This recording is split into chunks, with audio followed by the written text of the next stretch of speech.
Assalamualaikum warahmatullahi wabarakatuh. Kami dari kelompok 1 ingin mempresentasikan hasil kerja kelompok kami yang berjudul Budidaya Sagu hingga Pemanenan. Baik, saya akan memperkenalkan nama saya, Bila Reski, dan pemateri pertama Andi Rusdinur dan pemateri kedua Asniar. Dan dua orang lainnya, Arniwati dan Sindayani, tidak sempat hadir karena berhalangan. Baik, saya akan serahkan kepada pemateri pertama untuk membacakan materi. Baik, terima kasih kepada moderator. Bismillahirrahmanirrahim. Assalamualaikum warahmatullahi wabarakatuh. Baik, saya akan membacakan materi yang berjudul Budidaya Sagu hingga Pemanenan. Sebelum kita masuk kepada materi inti, terlebih dahulu kita harus mengetahui apa itu sagu. Jadi sagu ini adalah tepung atau olahan yang diperoleh dari pemprosesan teras batang rumpia atau biasa kita sebut pohon sagu. Atau bahasa Latinnya itu Metroxylon rot. Untuk selanjutnya, untuk karakteristik untuk tumbuh sagu, itu yang pertama, curah hujan yang optimal bagi pertumbuhan sagu antara 2.000 sampai 4.000 mm per tahun. Jika curah hujannya seperti itu, maka yang terjadi adalah sagu dapat tumbuh sampai pada ketinggian 700 meter di atas permukaan laut. Yang kedua adalah karakteristiknya itu, yang kedua, suhu optimal untuk pertumbuhan sagu berkisar antara 24,50 sampai 29 derajat Celcius dan suhu minimal 15 derajat Celcius dengan kelembapan nipsi yaitu 90%. Yang ketiga, sagu dapat tumbuh baik di daerah 10 derajat lintang selatan sampai 15 derajat lintang utara dan 90 sampai 180 derajat bujur timur yang menerima energi cahaya matahari sepanjang tahun. Selanjutnya yang keempat, sagu dapat ditanam di daerah dengan kelembapan nipsi udara 40%. Kelembapan yang optimal untuk pertumbuhannya adalah 60%. Selanjutnya, tanaman sagu membutuhkan air yang cukup, namun penggenangan permanen dapat mengganggu pertumbuhan sagu. Jadi tanaman sagu ini butuh air yang cukup banyak. Tapi kalau misalnya di sekitarnya itu airnya itu terlalu banyak atau permanen tidak surut, itu tidak baik juga untuk pertumbuhan sagu. Selanjutnya, sagu tumbuh di daerah rawa yang berair tawar atau daerah rawa yang bergambut dan di daerah sepanjang aliran sungai, sekitar sumber air atau di hutan rawa yang kadar garamnya tidak terlalu tinggi, dan tanam mineral di rawa-rawa air tawar dengan kandungan tanah liat di atas 70% dan di bawah, dan bahan organik 30%. Pertumbuhan sagu yang paling baik adalah pada tanah liat kuning coklat atau dengan kadar bahan organik tinggi. Sagu dapat tumbuh pada tanah vulkanik, latosol, andosol, petsolik, merah kuning, aluvial, hidromorfik, kelabu, dan tipe tanah lainnya. Sagu mampu tumbuh pada lahan yang memiliki keasaman tinggi. Pertumbuhan yang paling baik terjadi pada tanah yang kadar bahan organiknya tinggi dan bereaksi sedikit, asam pH 5,5 sampai 6,5. Ya, untuk judul selanjutnya, budidaya sagu. Kita masuk di budidaya sagu. Yang pertama, persemaian dan pembibitan. Persyaratan benih atau bibit. Jadi syarat bibit untuk pembibitan secara generatif adalah biji yang digunakan sudah tua, tidak cacat fisik, besarnya rata-rata dan bertunas. Syarat bibit untuk pembibitan secara vegetatif adalah berasal dari tunas atau anakan yang umurnya kurang dari 1 tahun. Dengan diameter 10 sampai 13 cm sekitar kurang lebih seperti ini, dan berat 2 kg sampai 3 kg. Tinggi anakan kurang lebih 1 meter dan punya pucuk daun 3 sampai 4 lembar.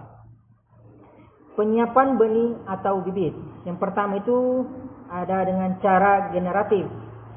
Biji yang digunakan berasal dari buah yang sudah tua dan jatuh atau rontok dari pohon induk yang baik, yaitu subur dan produksinya tinggi, tumbuh pada lahan yang wajar serta produksi klon rata-rata tinggi.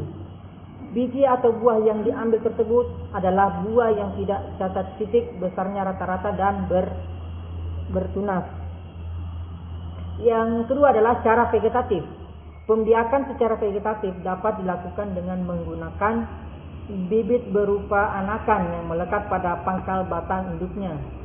Adapun cara pengadaannya adalah sebagai berikut. Ya, caranya itu yang pertama adalah pengambilan dengkel yang dipilih yang terletak di permukaan atas. Jadi anakannya ini yang berada di posisi atas, tidak berada di tengah-tengah pohon induknya.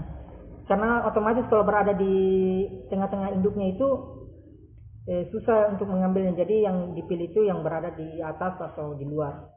Yang kedua adalah pemotongan dilakukan di sisi kiri dan kanan sedalam 30 cm tanpa membuang akar serabutnya. Jadi yang perlu diperhatikan dalam pengambilannya itu dari dengkelnya ini, itu yang perlu diperhatikan adalah kita harus mengambil, usahakan utuh yang kita ambil itu dan harus ada akarnya. Jangan sampai kita tidak mengambil akarnya, karena percuma saja kita ambil batangnya tanpa ada akarnya, itu tidak bisa tumbuh. Yang ketiga adalah dangkal yang telah dipotong dibersihkan dari daun-daun yang ditempatkan pada tempat yang mendapat cahaya matahari langsung dengan bagian permukaan belahan tepat pada tempat di mana cahaya matahari jatuh selama 1 jam. Jadi anakan ini dia memerlukan cahaya matahari selama kurang lebih itu 1 jam. Yang keempat adalah luka bekas irisan dengkel yang masih tertanam segera dilumuri dengan zat untuk luka seperti TB 1982 atau acid free water. Yang ini gunanya adalah untuk mencegah hama dan penyakit datang. Yang kelima adalah bibit sagu direndam dalam air aerobik selama 3 sampai 4 minggu. Setelah itu bibit ditanam. Jadi cukup lama juga ini untuk pembibitannya, karena harus direndam dulu di dalam air aerobik selama 3 sampai 4 minggu. Jadi habis dipotong tidak langsung ditanam, tapi memerlukan proses seperti perendaman, penutupan luka yang seperti saya jelaskan tadi. Yang selanjutnya adalah penyiapan dangkel, sebaiknya dilakukan pada waktu menjelang sore. Jadi yang dianjurkan dalam pengambilan anakan ini itu pada sore hari. Tidak pada sore hari dan tidak pada siang hari, karena pada sore hari itu pohon itu kan seperti yang kita tahu sedang melakukan proses fotosintesis, dan tidak baik menurut saya ini tidak baik. Dan pada tengah hari itu tidak baik ya, karena suhunya itu terlalu panas juga.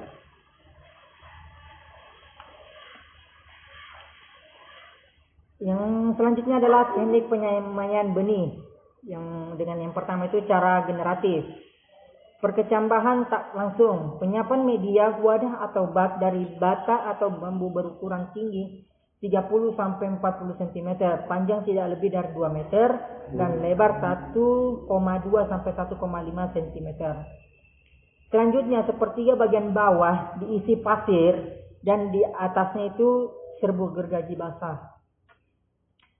Selanjutnya penataan bibit. Bibit ditata dengan jarak 10 kali 10 cm banding 10 kali 15 cm atau 15 kali 15 cm dengan posisi miring atau tegak. Bagian lembaga diletakkan di bawah 3/4 bagian bibit, ditekan dalam serbuk gergaji. Kelembapan media dijaga antara 80 sampai 90%. Setelah umur 1 sampai 2 bulan dan sudah berdaun 2 sampai 3 lembar, bibit dipindahkan ke bedeng pembibitan. Pembibitan atau perkecambahan tak langsung di media pembibitan. Yang pertama itu penyiapan media tanam. Tanah diolah sedalam 45 sampai 60 cm atau sampai 1 meter, tidak sampai 1 meter. Digemburkan dan ditambah pupuk dasar. Ukuran bedeng tingginya itu 30 cm banding lebar 1,25 meter dan panjangnya itu kurang lebih 8 sampai 10 dengan jarak antar bedengan itu 30 sampai 50 cm, ya kurang lebih ada setengah meter. Selanjutnya adalah pengaturan pembibitan tanpa penjarangan. Bibit ditanam dengan jarak 25 kali 25 cm sampai dengan 40 kali 40 cm. Pengaturan pembibitan dengan penjarangan. Pada mulanya bibit ditanam dengan jarak rapat, yaitu 12,5 kali 12,5 cm atau 15 kali 15 cm, atau bisa juga 20 kali 20 cm. Yang selanjutnya, yang poin keempat adalah pemeliharaan penyemaian. Yang pertama itu cara generatif dengan penjarangan. Yang pertama dilakukan setelah 1 bulan, yaitu menjadi 25 kali 25 cm atau 40 kali 40 cm. Jadi proses penjarangan ini bisa kita lakukan setelah bibit tadi itu ukurannya itu sudah mencapai 25 kali 25 cm atau 40 kali 40 cm. Yang kedua, selama masa penyemaian kelembapan dipertahankan 80 sampai 90%. Yang ketiga, diberi naungan agar tidak kena cahaya matahari langsung. Yang keempat, penyiraman dilakukan setiap saat. Yang poin kelima adalah pemindahan bibit, atau yang pertama itu cara generatif. Bibit yang berumur 6 sampai 12 bulan dapat dipindahkan atau ditanam. Cara pengangkatannya ke kebun atau tempat penanaman mudah dan bisa dikatakan murah. Yang kedua adalah cara vegetatif. Setelah diambil dapat langsung ditanam. Jadi cara yang vegetatif itu yang kayak tadi, yang jengkelnya itu diambil atau anakan itu diambil, dilakukan yang bekas lukanya itu kita berikan zat-zat penutup luka agar hama dan penyakitnya tidak datang. Yang kedua itu kita lakukan dulu perendaman di zat aerobik, di air aerobik maksud saya, selama 3 sampai 4 minggu, kemudian langsung bisa ditanam. Ya, yang tentu yang perlu dipersiapkan sebelum pemindahan ini itu adalah pengelolaan media tanam. Jadi persiapan, yang pertama itu persiapan. Kenapa dikatakan persiapan? Karena kita menanam pohon sagu ini biasanya itu di lahan yang belum pernah dibuka atau bisa dikatakan hutan. Jadi yang perlu kita lakukan adalah pemilihan media tanamnya di mana. Yang kedua adalah pembukaan lahan, yang seperti saya katakan bahwa biasanya itu kita akan membuka lahan baru untuk penanaman pohon sagu ini. Jadi yang perlu dilakukan adalah pembersihan. Kita memindahkan pohon-pohon yang bisa saja mengganggu tanaman sagu ini. Yang ketiga adalah pembentukan bedengan. Jadi setelah kita lakukan pembersihan lahan, kita selanjutnya adalah melakukan pembentukan bedengan. Perlunya untuk pemindahan pohon sagu tadi. Ya, untuk selanjutnya mungkin saya serahkan kepada pemateri kedua, kepada pemateri, saya persilakan. Baik, terima kasih. Assalamualaikum warahmatullahi wabarakatuh. Waalaikumsalam warahmatullahi wabarakatuh. Kita masuk dalam pembentukan bedengan. Ukuran blok 400 kali 400 meter. Jadi satu blok luasnya 16 hektar. Biasanya di tengah-tengah blok dibangun kanal tersier. Yang kedua, kanal yang harus dibangun ada 3 macam, yaitu kanal utama, kanal sekunder, dan kanal tersier. Yang ketiga, kanal utama adalah kanal yang digali tegak lurus terhadap sungai. Dibangun di setiap 2 blok kebun sagu. Jaraknya dari kanal utama satu dengan yang lainnya adalah 800 meter. Fungsinya sebagai pengaliran air dari sungai ke dalam blok-blok sagu dan sebagai jalur transportasi utama dari kebun ke sungai dan sebaliknya, serta untuk penyangga pengaruh air pasang. Kanal utama ini lebarnya 2,5 meter. Sedangkan kanal sekunder adalah kanal yang digali tegak lurus terhadap kanal utama atau melintang pada blok dan kanal utama. Kanal ini berfungsi sebagai pembatas antara 4 blok sagu di sebelahnya, sebagai jalur transportasi sagu dari kebun dan atau kanal tersier ke kanal utama. Lebar kanal sekunder adalah 2 meter.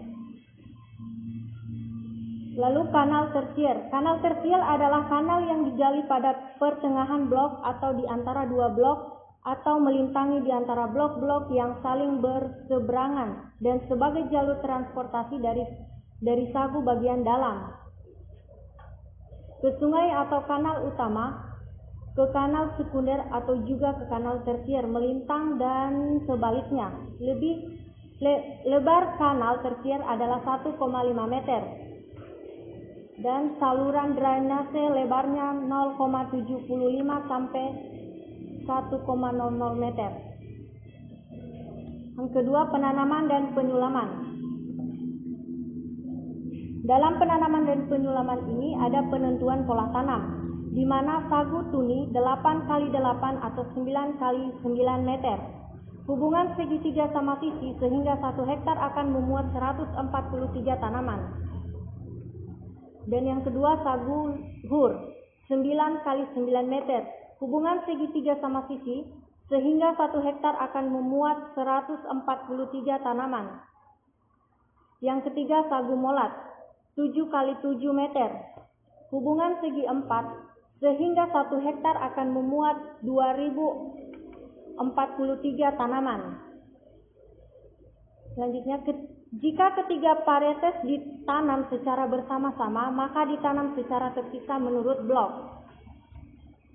Selanjutnya, pembuatan lubang tanam, di mana dalam lubang tanam digali sebulan atau selambat-lambatnya 1 minggu sebelum penanaman dengan ukuran lubang 30x30x30 cm. Hasil galian tanah, bagian atas dipisahkan dari tanah lapisan bawah dan diberikan beberapa hari. Pada lubang tanam ini ditempatkan pancang-pancang bambu, tiap lubang 2 pasang. Dan kita masuk cara penanaman. Cara penanaman dilakukan dengan membenamkan dengkel ke dalam lubang tanam. Bagian pangkal dengkel ditutup dengan tanah remah bercampur gambut. Tanah penutup jangan ditekan tapi didengkel, jangan sampai bergerak. Tanah lapisan atas dimasukkan sampai separuh lubang, apabila mungkin dicampur puing-puing. Akar-akar dibenamkan pada tanah penutup lubang dan pangkalnya agak ditekan sedikit ke dalam tanah. Lalu, pengendalian hama dan penyakit.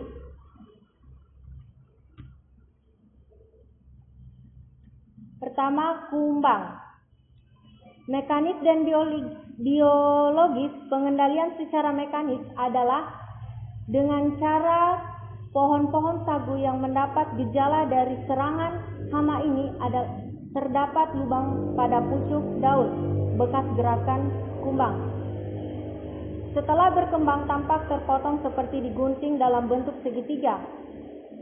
Pengendalian dapat dilakukan secara serangan ditebang dan dibakar. Pengendalian secara biologis dapat dengan menggunakan musuh alami. Yang kedua, kumbang sagu. Ciri dari serangga hama ini adalah serangga sekunder. Setelah kumbang Oryctes biasanya meletakkan telur di luka bekas Oryctes. Bila serangan terjadi pada titik tumbuh dapat menyebabkan kematian pohon. Pengendalian dapat dilakukan dengan cara mekanis dan biologis. Yang ketiga, ulat daun Artona. Ulat daun selain merusak daun pada sagu juga menyerang pada daging buah.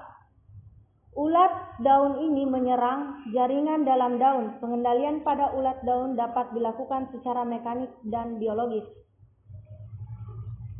Selanjutnya, babi hutan. Binatang ini merusak sagu tingkat semai dan sepihan sekitar umur 1-3 tahun. Memakan umbut atau pucuk batang yang masih muda. Pengendalian hama binatang ini adalah dengan cara memburu dan membunuhnya agar populasi terkendali. Selanjutnya, kera. Binatang ini mempunyai potensi untuk merusak bagian sagu muda dan selalu merusak lebih banyak daripada yang dibutuhkan. Pengendaliannya untuk binatang ini sama dengan pengendalian binatang babi hutan. Kita masuk selanjutnya, penyakit. Penyakit yang biasanya terdapat pada tanaman sagu adalah bercak kuning yang disebabkan oleh cendawan Hercospora. Gejala dari penyakit ini adalah daun bercak-bercak kecoklatan. Kita masuk proses pemupukan. Unsur hara yang dibutuhkan untuk pertumbuhan tanaman sagu antara lain kalsium, kalium, dan magnesium. Pada hutan sagu liar, pemeliharaan tanaman berupa pemupukan jarang dilakukan. Berbeda dengan hutan budidaya sagu yang mengejar produktivitas yang optimal, maka akan dilakukan pemupukan. Pemupukan dilakukan dengan membemamkan pupuk dalam tanah agar tidak terbawa air sebelum terabsorpsi oleh akar tanaman lahan yang berada di daerah rawa atau dataran, dan pasang surut yang sering terjadi luapan air.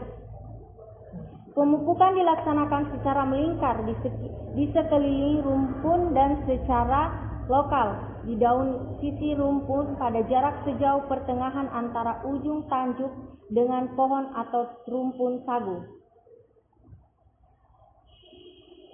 Waktu pemupukan untuk tanaman sagu muda adalah sampai 1 tahun.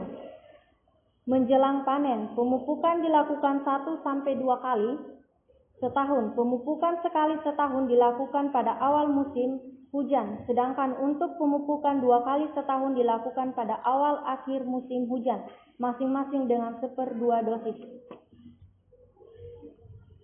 Ciri dan umum panen. Pertama, panen dapat dilakukan pada umur 6-7 tahun. Atau bila ujung batang mulai membengkak disusul keluarnya selubung bunga dan pelepah daun berwarna putih, terutama pada bagian luarnya.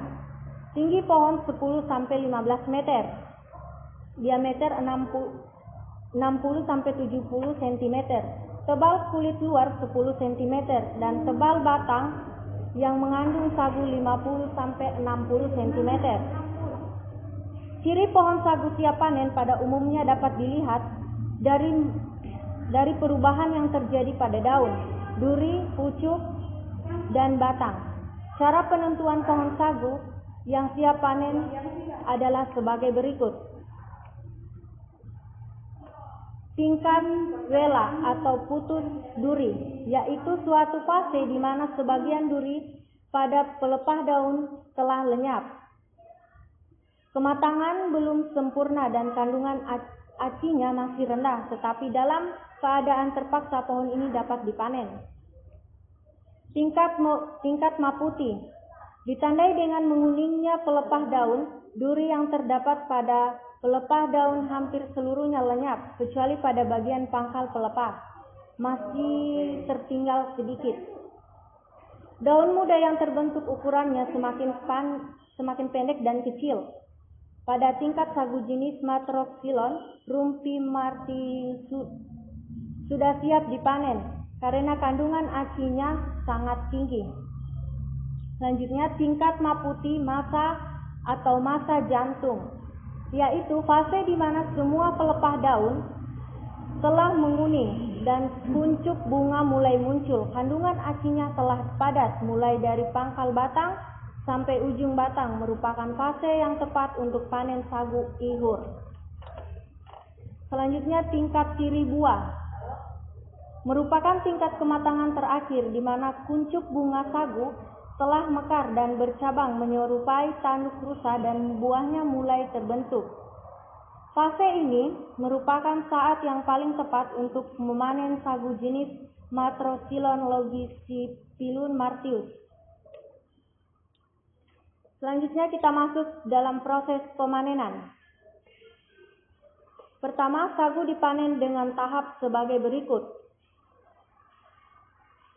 Pohon sagu dirubuhkan dan dipotong hingga tersisa pada batang saja.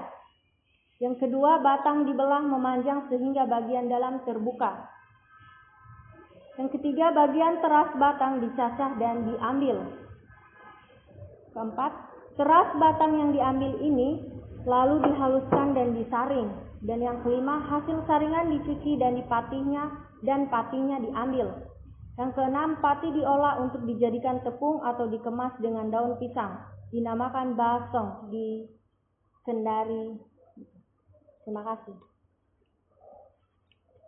Baik, itulah tadi hasil presentasi kelompok kami. Lebih dan kurangnya mohon dimaafkan. Wabillahi taufiq wal hidayah. Wassalamualaikum warahmatullahi wabarakatuh.